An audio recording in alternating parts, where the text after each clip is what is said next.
En promenant le chien, le médecin vit un cercueil échoué sur la rive du fleuve. Et lorsqu'il souleva le couvercle, il ne pouvait pas croire ce qu'il voyait. Vous êtes sur le point de vous embarquer dans un voyage plein de mystères, de courage et de découvertes émouvantes. Thomas Whittaker, un avocat de renom, découvre une jeune fille mystérieuse cachée dans une boîte au bord de la rivière. Au fur et à mesure que Thomas enquête, il découvre un artefact ancien et des secrets qui mettent tout le monde en danger. Le soleil du matin se levait à l'horizon, baignant la petite ville de Riverside de sa douce lumière. Dans le quartier tranquille où vivait le renommé avocat Thomas Whittaker, les rues étaient bordées d'arbres centenaires, et les jardins bien entretenus reflétaient la paix de la communauté. Thomas, un homme d'âge moyen avec une carrure athlétique et des cheveux grisonnants, était connu non seulement pour ses compétences juridiques, mais aussi pour sa routine matinale de promenade avec son Golden Retriever, Max. Ce matin-là, alors qu'il marchait le long des rives de la rivière qui serpentait à travers la ville, Thomas ressentit une inquiétude inhabituelle. Le silence habituel fut interrompu par un bruit léger, presque imperceptible, de bois qui craquait. Max, avec son instinct aiguisé, courut en avant, flairant quelque chose près de la rive. Thomas accéléra le pas, curieux de découvrir ce qui avait attiré l'attention de Max. En s'approchant, il vit une grande boîte en bois échouée sur les pierres, partiellement immergée dans l'eau. La boîte, marquée par l'usure et recouverte de mousse, semblait avoir été emportée par le courant pendant un certain temps. L'avocat regarda autour de lui, cherchant des signes de quelqu'un qui aurait pu perdre la boîte, mais il n'y avait personne. Max continuait à flairer et à aboyer vers la boîte, attisant encore plus la curiosité de Thomas. Réticent, il se pencha et, avec effort, parvint à soulever le lourd couvercle. Lorsque le couvercle s'ouvrit enfin, Thomas recula, surpris. À l'intérieur de la boîte, recroquevillée et tremblante, se trouvait une petite fille d'environ 8 ans, aux cheveux blonds échevelés et aux yeux bleus écarquillés de peur. Ses vêtements étaient sales et déchirés, et son visage montrait des signes de fatigue et de désespoir. Thomas, d'abord stupéfait, se reprit rapidement. Il tendit la main à la fillette, essayant de la calmer. « Et, tout va bien. Tu es en sécurité maintenant, dit-il d'une voix douce, essayant de ne pas la terrifier davantage. La fillette hésita, mais après un moment,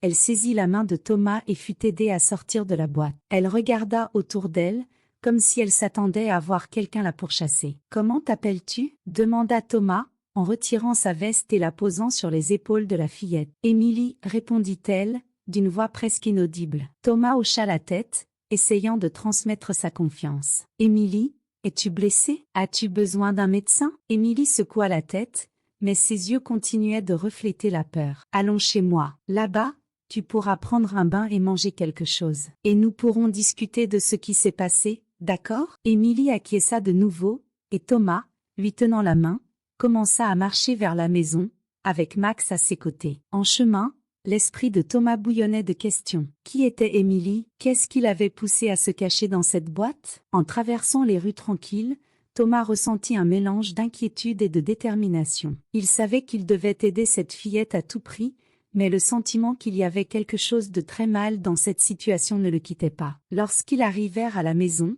Thomas présenta Émilie à sa fille, Lily, une adolescente de 14 ans à l'âme gentille et au sourire accueillant. Lily accueillit rapidement Émilie, l'aidant à se sentir en sécurité et à l'aise. Thomas observait les deux filles interagir, sentant un nœud se former dans son estomac. Il savait que cette découverte inattendue allait changer leur vie de manière qu'il ne pouvait encore prévoir. Et alors qu'Émilie commençait à se détendre, Thomas sentit qu'il venait à peine de commencer à dévoiler un mystère profond et dangereux.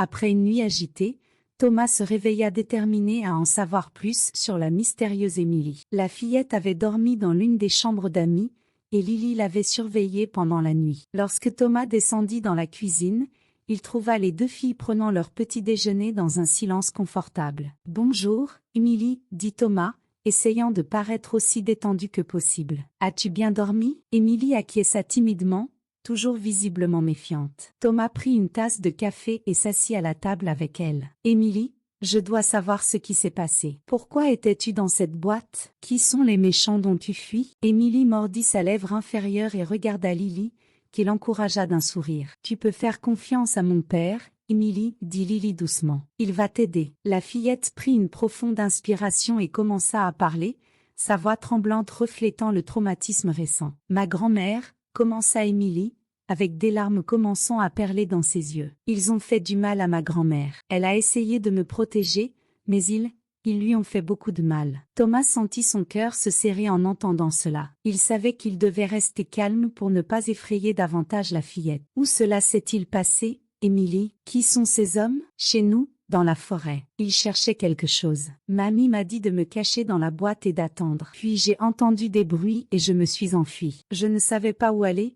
Je voulais juste fuir. Thomas échangea un regard inquiet avec Lily. La situation était clairement plus grave qu'il ne l'avait imaginé. Émilie, sais-tu ce qu'il cherchait? Émilie secoua la tête négativement, essuyant ses larmes avec la manche de la chemise empruntée à Lily. Je ne sais pas, mais mamie avait l'air très effrayée. Elle m'a dit de ne pas les laisser me trouver. Thomas soupira et passa une main dans ses cheveux, réfléchissant à la prochaine étape. Il savait qu'il devait protéger Émilie, mais il devait aussi découvrir qui étaient ces hommes et ce qu'ils voulaient. Émilie, est-ce que cela te dérangerait si j'appelais la police? Ils peuvent nous aider à retrouver ces hommes et à garantir que tu sois en sécurité. Émilie écarquilla les yeux de peur et agrippa la main de Thomas. Non, s'il vous plaît, n'appelez pas la police. Ils ont dit qu'ils me retrouveraient si je disais quoi que ce soit à quelqu'un. Thomas prit une profonde inspiration. La situation était complexe, et il devait agir avec prudence. D'accord, Émilie, nous n'appellerons pas la police pour le moment, mais nous devons découvrir qui sont ces hommes et pourquoi ils te recherchent. Je te promets que tu seras en sécurité ici. Émilie acquiesça, toujours effrayée, mais elle semblait faire confiance à Thomas. Il regarda Lily, qui était déterminée à aider. Lily, peux-tu t'occuper d'Émilie un moment? Je dois passer quelques appels. Bien sûr, papa, répondit Lily, en serrant Émilie contre elle. On va dessiner un peu, Émilie? Émilie sourit légèrement et suivit Lily dans le salon. Thomas prit le téléphone et commença à appeler certains contacts de confiance, y compris un ami policier à la retraite, Jake, avec qui il avait travaillé sur quelques affaires par le passé. Jake répondit après la deuxième sonnerie. Thomas, ça fait longtemps. Qu'est-ce qui t'amène à m'appeler si tôt? Thomas expliqua rapidement la situation, prenant soin de ne pas alarmer davantage Émilie. J'ai besoin que tu m'aides à enquêter discrètement sur cette affaire, Jake. La fillette est terrifiée, et les hommes qui l'ont attaquée sont toujours dans la nature. Compris, Thomas, je vais voir ce que je peux découvrir. Garde la fillette en sécurité et préviens-moi si quelque chose d'autre se passe. Thomas le remercia et raccrocha,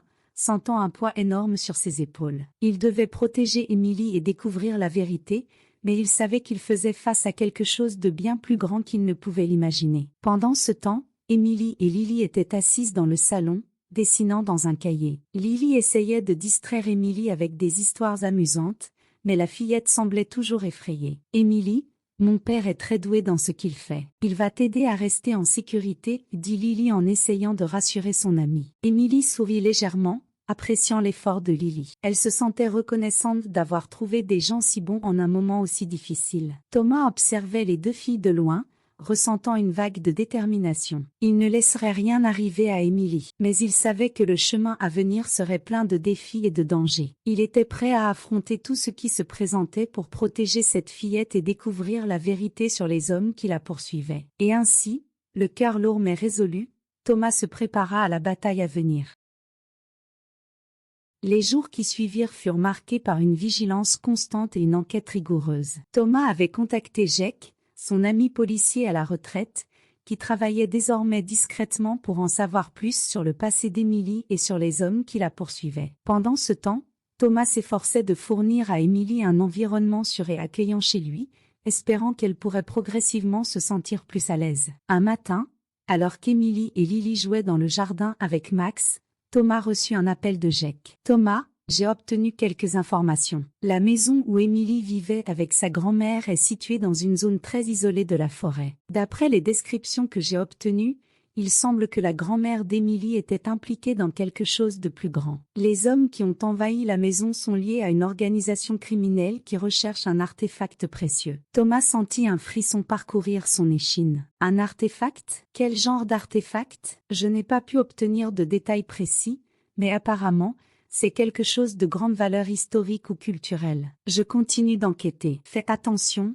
Thomas. Ces types sont dangereux. Merci, Jake. Tiens-moi informé. Thomas raccrocha le téléphone et regarda par la fenêtre, observant les filles dans le jardin. Il devait en savoir plus sur cet artefact et sur la connexion d'Emily avec celui-ci, mais il devait aussi assurer sa sécurité. Cet après-midi-là, il décida de parler de nouveau avec Emily. Ils s'assirent dans le salon, et Thomas commença avec une approche douce. « Emily, j'ai appris que ta grand-mère était impliquée dans quelque chose d'important. Te souviens-tu de quelque chose qui pourrait nous aider à comprendre ce que ces hommes recherchent ?» Emily fronça les sourcils, pensive. Après un moment, elle répondit « Mamie avait un vieux coffre dans la cave. Elle me disait toujours de ne jamais l'ouvrir, qu'il y avait quelque chose de très important à l'intérieur. Peut-être que c'est ça qu'ils cherchent. » Thomas hocha la tête, sentant qu'il se rapprochait de la vérité. « Te souviens-tu de quelque chose d'autre à propos du coffre? Quelque chose qui pourrait nous aider à le trouver ?» Emily secoua la tête négativement. « Non, sauf que mamie verrouillait toujours la cave quand elle sortait. Je n'ai jamais vu ce qu'il y avait dedans. » Thomas savait qu'il devait se rendre à la maison d'Emily pour enquêter sur le coffre et découvrir ce qui se passait. Il appela Jake et lui expliqua la situation. « Jake, nous devons nous rendre à la maison d'Emily. Je crois que ce que nous cherchons s'y trouve. » Jake accepta, et ils planifièrent la visite pour le lendemain matin. Le lendemain matin, Thomas et Jake se retrouvèrent à l'entrée de la forêt. Le chemin jusqu'à la maison d'Emily était étroit et envahi par la végétation, mais les deux hommes étaient déterminés. À leur arrivée, la scène qu'ils trouvèrent était désolante. La maison était partiellement détruite, des signes clairs d'une lutte récente. Thomas et Jake entrèrent prudemment, fouillant chaque pièce. Lorsqu'ils arrivèrent à la cave, ils trouvèrent la porte verrouillée, mais Jake, avec ses compétences d'enquêteur, réussit à la forcer. À l'intérieur de la cave, ils trouvèrent le coffre mentionné par Emily. Il était ancien, avec des gravures complexes et un cadenas rouillé. Thomas et Jake échangèrent des regards avant d'ouvrir le coffre, anticipant ce qu'ils allaient trouver. En ouvrant le coffre, ils tombèrent sur une collection de documents anciens, de cartes et un artefact à l'apparence étrange, enveloppé dans un tissu fin. Thomas déballa soigneusement l'artefact, révélant une petite statue en or avec des inscriptions étranges. « Jake, cela doit être ce qu'il cherchait. Nous devons l'emporter d'ici et l'examiner de plus près. » Jake acquiesça, et ils rassemblèrent rapidement les documents et l'artefact, les mettant dans un sac à dos. Ils décidèrent de ne pas rester plus longtemps que nécessaire, craignant que les hommes puissent revenir. De retour à la maison de Thomas, lui et Jake commencèrent à examiner les documents. Les inscriptions sur la statue étaient dans une langue ancienne, et les cartes semblaient indiquer l'emplacement de quelque chose de plus grand encore. « Nous avons besoin d'un spécialiste pour déchiffrer cela, » dit Jake. « Je connais quelqu'un qui pourrait nous aider. » Thomas accepta, sentant qu'il se rapprochait enfin de la vérité. Il savait que la situation était toujours dangereuse, mais ils avaient maintenant une piste concrète. Pendant que Jake partait chercher le spécialiste, Thomas se tourna vers Emily. Il devait lui dire ce qu'ils avaient trouvé et s'assurer qu'elle comprenait l'importance de ce qui se passait. « Emily, nous avons trouvé le coffre de ta grand-mère. Il contenait des documents et un artefact très important. Je pense que c'est cela que les hommes recherchent. » Emily le regarda avec des yeux écarquillés. « Et maintenant, ils vont essayer de nous retrouver? Ne t'inquiète pas, nous prenons toutes les précautions nécessaires. Tu es en sécurité ici, et nous allons résoudre ce problème ensemble. » Emily acquiesça, se sentant un peu plus soulagée, mais toujours effrayée par la situation. Thomas savait que la bataille était loin d'être terminée, mais il sentait un nouvel espoir. Avec le spécialiste pour les aider à déchiffrer les documents et l'artefact, il pourrait découvrir la vérité et protéger Emily des hommes qui la poursuivaient. En attendant le retour de Jake avec le spécialiste, Thomas garda Emily et Lily proches de lui, déterminés à garantir la sécurité de tous pendant qu'ils élucidaient le mystère entourant l'artefact.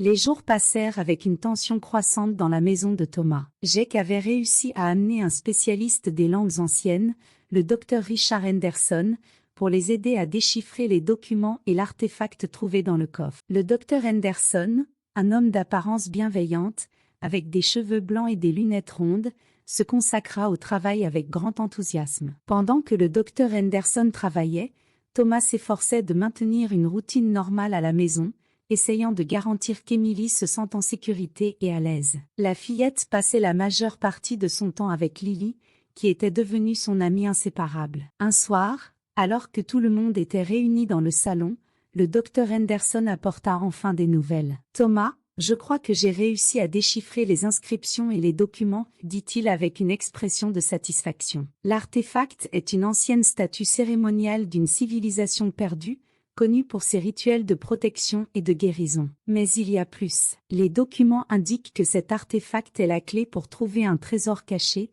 recherché depuis des siècles. Thomas sentit un frisson parcourir son échine. Un trésor? Cela explique pourquoi ces hommes sont si désespérés de le trouver. Oui, confirma le docteur Henderson. Mais ce n'est pas seulement un trésor matériel. Les documents mentionnent quelque chose appelé l'essence de la vie, qui pourrait avoir des propriétés curatives miraculeuses. Émilie, qui écoutait attentivement, semblait confuse et effrayée. Alors, ces hommes veulent l'artefact à cause de son pouvoir? Exactement, Émilie, dit Thomas en essayant de la rassurer. Mais ne t'inquiète pas, nous prenons toutes les précautions nécessaires pour le garder en sécurité. Soudain, un bruit venant de l'extérieur interrompit la conversation. Thomas se leva immédiatement et se dirigea vers la fenêtre, voyant des ombres se déplacer dans le jardin. « Ils sont ici, murmura-t-il, le cœur battant la chamade. » Thomas ferma rapidement toutes les rideaux et verrouilla les portes, en ordonnant à tout le monde de se cacher. Il prit le téléphone et appela Jake, qui promit d'envoyer des renforts. « Tous, au sous-sol, maintenant » ordonna Thomas. Emily, Lily et le docteur Henderson coururent au sous-sol, tandis que Thomas vérifiait une dernière fois les portes et fenêtres. Il les rejoignit, essayant de rester calme. Dans le sous-sol, Thomas serra Emily et Lily dans ses bras, essayant de leur transmettre un sentiment de sécurité. « Restez calmes. Les secours arrivent. » Les minutes semblèrent des heures alors qu'ils attendaient en silence, écoutant les bruits étouffés venant de l'extérieur. Enfin, le son des sirènes qui approchaient apporta un soulagement palpable. Jake et une équipe de policiers prirent d'assaut la propriété, affrontant les hommes qui encerclaient la maison. Les affrontements furent intenses, mais les policiers réussirent à maîtriser les assaillants. Jake descendit au sous-sol, trouvant Thomas et les autres cachés. « Tout va bien maintenant. Vous êtes en sécurité, dit-il avec un sourire rassurant. Emily serra Thomas dans ses bras, les larmes de soulagement coulant sur son visage. « J'avais tellement peur. »« Je sais, Emily. Mais maintenant,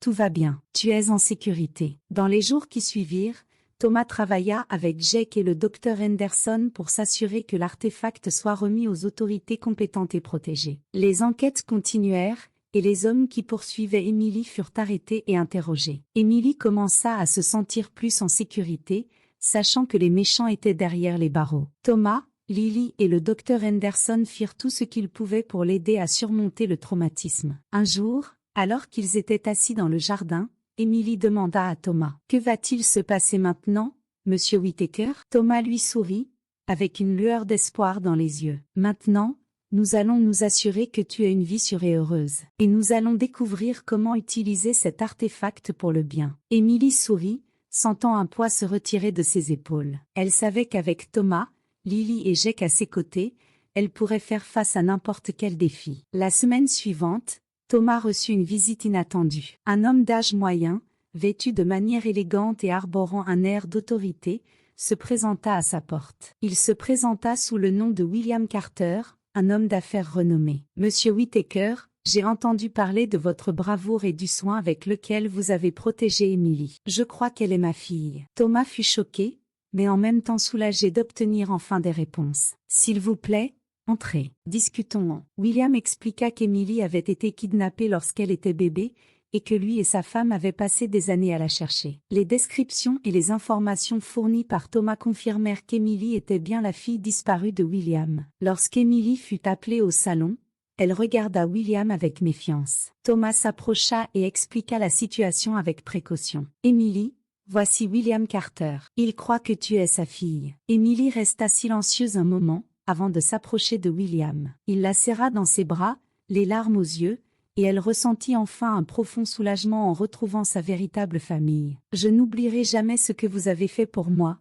monsieur Whittaker, » dit Emily, avec gratitude dans les yeux. « Et nous n'oublierons jamais toi, Emily, » répondit Thomas avec un sourire. « Tu auras toujours une place dans nos vies. » Avec l'arrestation des hommes et la découverte de sa véritable famille, Emily fut réunie avec son père, apportant joie et soulagement à tous deux. Thomas fut reconnu pour sa bravoure et sa dévotion, recevant la gratitude de William, qui proposa son aide à sa famille et un poste de confiance dans ses entreprises. Alors que la vie reprenait son cours normal, Thomas se rendit compte qu'il avait fait la différence. Il savait que, malgré les défis, il avait apporté espoir et sécurité à une fillette en danger. Et, par-dessus tout, il avait découvert la véritable signification du courage et de la compassion.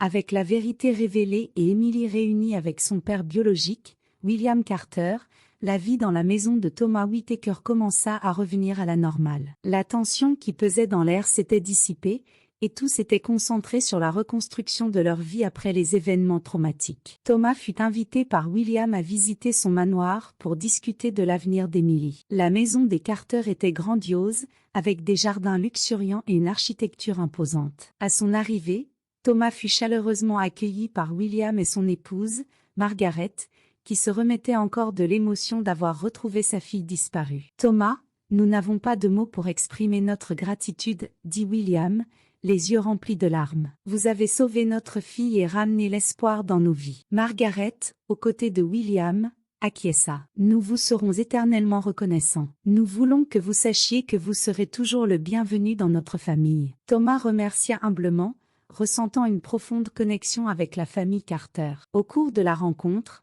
William proposa à Thomas un poste de confiance dans l'une de ses entreprises, reconnaissant sa bravoure et son dévouement. « Vous êtes un homme intègre, Thomas. Nous aimerions que vous travailliez avec nous, en nous aidant à gérer nos affaires. Je sais que cela peut paraître soudain, mais je crois qu'ensemble, nous pouvons faire une différence. » Thomas fut surpris par l'offre, mais il sentit que c'était une opportunité pour commencer un nouveau chapitre de sa vie. Il accepta la proposition avec enthousiasme, prêt à relever de nouveaux défis. Pendant ce temps, de retour chez Thomas, Lily et Emily étaient devenues inséparables. Elles passaient des heures à jouer dans le jardin, et Lily aidait Emily à s'ajuster à sa nouvelle réalité. Emily, désormais entourée d'amour et de sécurité, commençait à se remettre du traumatisme et à se sentir plus confiante. Un jour, alors que les filles jouaient avec Max, Thomas reçut une visite inattendue. Sa voisine, Sarah, et sa fille, Anna, arrivèrent en courant, avec des expressions de panique sur le visage. « Thomas,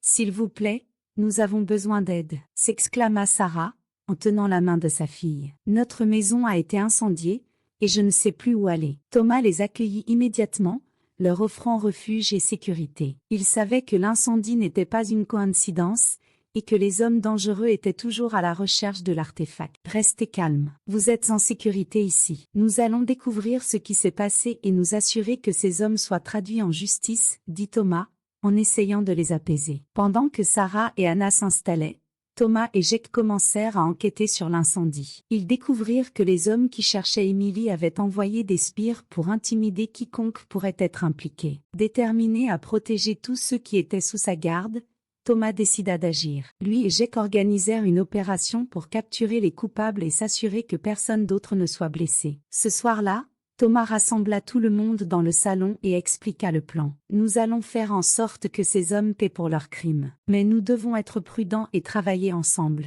Emily, Lily, Sarah et Anna écoutèrent attentivement, se sentant plus en sécurité en sachant que Thomas et Jake étaient aux commandes. Le lendemain, l'opération commença. Jake et son équipe de policiers surveillaient les mouvements des sbires, tandis que Thomas rassemblait des preuves et préparait un dossier détaillé pour les autorités. Les heures s'étiraient, et la tension était palpable. Enfin, Jake reçut une piste sur l'endroit où se cachaient les chefs de l'organisation criminelle. Ils se trouvaient dans un entrepôt abandonné à la périphérie de la ville. Thomas, Jake et l'équipe de policiers se dirigèrent vers l'endroit, prêts à affronter les criminels. L'opération fut rapide et efficace, aboutissant à la capture de tous les impliqués. Les preuves rassemblées par Thomas furent cruciales pour s'assurer que les coupables soient traduits en justice. Avec les criminels en prison et la menace éliminée, le soulagement fut immense. Thomas retourna chez lui, où il fut accueilli par des étreintes chaleureuses d'Emily, Lily, Sarah et Anna. « Tu l'as fait, papa » s'exclama Lily, avec fierté dans les yeux. « Je ne l'ai pas fait seule, ma chérie. Nous avons tous travaillé ensemble pour assurer la sécurité de tout, » répondit Thomas, avec un sourire. Emily serra Thomas avec force, ressentant une gratitude profonde. « Merci pour tout, Monsieur Whittaker. Vous avez sauvé ma vie et celle de ma famille. » Thomas caressa les cheveux d'Emily, ressentant une vague d'émotion. « Je serai toujours là pour toi, Émilie. Toujours. Les jours suivants furent consacrés à reconstruire les vies affectées par les événements récents. Thomas aida Sarah et Anna à trouver un nouveau foyer, et William Carter offrit un soutien financier pour s'assurer qu'elles puissent repartir à zéro. Émilie, maintenant réunie avec sa famille biologique, continua de rendre visite à Thomas et Lily, maintenant la forte connexion qu'ils avaient construite. La sécurité et le bonheur furent enfin restaurés. Les mois qui suivirent apportèrent un sentiment de normalité dans la vie de tous ceux qui étaient impliqués. Émilie s'adaptait rapidement à sa nouvelle vie avec les Carter, et les visites fréquentes à la maison de Thomas maintenaient vive la forte relation entre les deux familles. Thomas accepta le poste proposé par William Carter et commença à travailler dans l'entreprise, où ses compétences juridiques et son intégrité en firent rapidement une figure respectée. Il trouva un nouveau but et une satisfaction dans son travail, aidant à protéger et à développer les affaires des Carter. Par une journée ensoleillée d'automne, Thomas organisa un déjeuner chez lui pour célébrer la sécurité et le bien-être de tous. William, Margaret, Emily, Lily, Sarah et Anna étaient présents, et l'atmosphère était de pure joie et de gratitude. « Thomas, vous avez vraiment transformé nos vies », dit William en levant un toast. « À l'amitié, à la famille et à un avenir radieux. » Tous levèrent leurs verres, trinquant à la nouvelle phase de leur vie. Le repas fut rempli de rires et de conversations animées, avec Emily et Lily racontant des histoires drôles et Max courant dans le jardin. Après le déjeuner, alors que les enfants jouaient, Thomas s'approcha de Sarah, qui était assise sur un banc dans le jardin. « Sarah, il y a quelque chose que je voudrais te dire », commença Thomas, visiblement nerveux. Sarah le regarda, curieuse et légèrement inquiète. « Qu'y a-t-il, Thomas ?» Thomas prit une profonde inspiration, sentant son cœur s'accélérer. « Ces derniers mois, toi et Anna êtes devenus une partie de notre famille. J'ai vu à quel point tu es forte et courageuse, et combien tu te soucies des autres. Et, pour être honnête, j'ai réalisé que je ressens quelque chose de très spécial pour toi. » Sarah sourit, les yeux brillants d'émotion. « Thomas, moi aussi je ressens la même chose. Tu as été un pilier de force et de soutien pour moi et pour Anna. Je ne sais pas ce que nous aurions fait sans toi. » Thomas se mit à genoux, prenant les mains de Sarah. « Sarah, je sais que cela peut sembler précipité, mais j'aimerais passer le reste de ma vie à tes côtés. Veux-tu m'épouser ?» Sarah resta sans voix pendant un moment, mais bientôt des larmes de bonheur coulèrent sur son visage alors qu'elle répondait. « Oui, Thomas, je le veux. » Les applaudissements et les cris de joie des enfants résonnèrent dans le jardin tandis que tout se précipitait pour féliciter le couple. Lily et Emily étaient radieuses de bonheur, sachant que leur famille serait officiellement unie. Quelques mois plus tard, lors d'une cérémonie intime dans le jardin de la maison de Thomas, entourés d'amis et de proches, Thomas et Sarah se marièrent. La journée était parfaite, avec un soleil éclatant et des fleurs épanouies tout autour. Emily, en tant que demoiselle d'honneur, était resplendissante dans sa robe, tenant un bouquet de fleurs sauvages. Lily, à ses côtés, ne pouvait contenir sa joie de voir son père si radieux. Pendant la réception, William s'approcha de Thomas et Sarah, avec un sourire chaleureux sur le visage. « Vous méritez tout le bonheur du monde. Nous sommes si heureux pour vous. » Thomas le remercia, se sentant profondément reconnaissant d'avoir trouvé un nouveau départ. Il regarda autour de lui, voyant tout ce qui était devenu partie intégrante de sa vie, et se sentit véritablement béni. La nuit tomba, et les lumières brillantes du jardin créèrent une ambiance magique. Thomas et Sarah dansèrent sous les étoiles, avec leur famille réunie autour d'eux, célébrant l'amour, l'union et la promesse d'un avenir radieux. Avec le temps, Thomas et Sarah construisirent une vie remplie d'amour et de joie. Emily et Lily grandirent ensemble, partageant rêves et réussites. La connexion entre les deux familles resta forte, et les souvenirs des défis qu'ils avaient affrontés ensemble ne firent que renforcer les liens qui les unissaient. La vie à Riverside retrouva sa tranquillité, mais avec une profondeur de gratitude et d'appréciation pour chaque moment de paix et de bonheur. Thomas continua de travailler avec William, aidant à développer les affaires et veillant à ce que l'entreprise prospère. Un jour, alors qu'il se promenait dans le jardin avec Max, Thomas s'arrêta pour réfléchir à combien leur vie avait changé. Il regarda Sarah, Lily et Emily, et ressentit un profond sentiment de contentement. « Vous êtes ma famille, mon tout, » dit Thomas en les étreignant. « Je ne pourrais rien demander de plus. » Et ainsi, avec amour, courage et union, Thomas, Sarah et leur famille construisirent un avenir plein d'espoir et d'optimisme, prêts à affronter tous les défis que la vie pourrait leur apporter, toujours ensemble.